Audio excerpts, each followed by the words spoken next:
Assalamualaikum warahmatullahi wabarakatuh. Wahai sahabat beriman, mari kita simak video singkat kisah Maria Al-Qibtiyah, istri Rasulullah.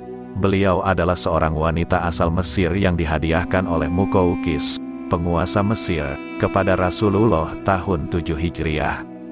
Setelah dimerdekakan lalu dinikahi oleh Rasulullah dan mendapat seorang putra bernama Ibrahim. Sepeninggal Rasulullah, dia dibiayai oleh Abu Bakar kemudian Umar dan meninggal pada masa kekhalifahan Umar. Tentang nasab Maria, tidak banyak yang diketahui selain nama ayahnya. Nama lengkapnya adalah Maria binti Syamaun. Ayahnya berasal dan suku Qibti, dan ibunya adalah penganut agama Romawi. Setelah dewasa, bersama saudara perempuannya, Sirin, Maria dipekerjakan pada Raja Muqawqis. Rasulullah mengirim surat kepada Muqawqis melalui Hatib bin Abi Balta'ah, renenyeru raja agar memeluk Islam. Raja Muqawqis menerima Hatib dengan hangat, namun dengan ramah dia menolak memeluk Islam. Justru dia mengirimkan Maria, Sirin, dan seorang budak bernama Maburi, serta hadiah-hadiah hasil kerajinan dari Mesir untuk Rasulullah.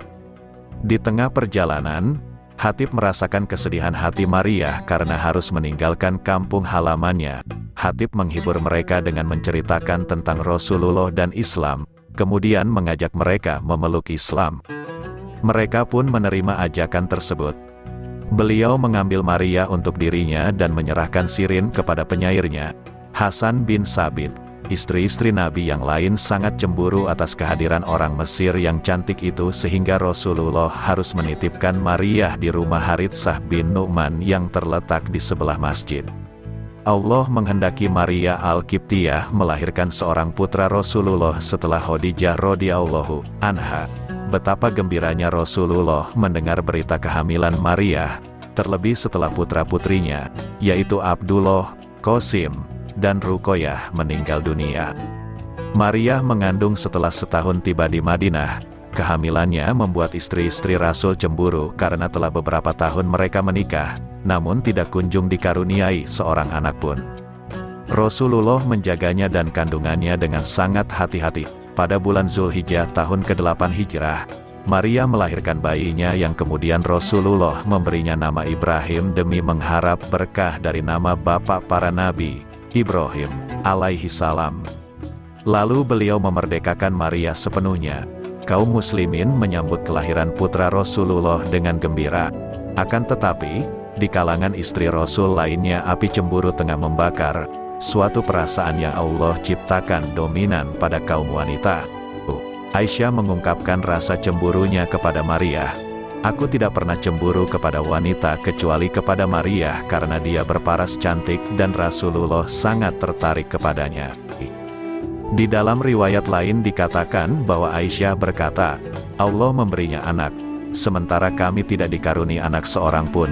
Pada usianya yang ke-19 bulan, Ibrahim jatuh sakit. Ketika sakit Ibrahim bertambah parah, dengan perasaan sedih Nabi bersama Abdurrahman bin Auf pergi ke rumah Maria. Ketika Ibrahim dalam keadaan sakratul maut, Rasulullah bersabda, kami tidak dapat menolongmu dari kehendak Allah, wahai Ibrahim. Tanpa beliau sadari, air mata telah bercucuran. Ketika Ibrahim meninggal dunia, beliau kembali bersabda, wahai Ibrahim, seandainya ini bukan perintah yang hak, janji yang benar, dan masa akhir kita yang menyusuli masa awal kita, niscaya kami akan merasa sedih atas kematianmu lebih dari ini. Kami semua merasa sedih. Wahai Ibrahim, mata kami menangis, hati kami bersedih, namun kami tidak akan mengucapkan sesuatu yang menyebabkan murka Allah. Demikianlah keadaan Nabi ketika menghadapi kematian putranya.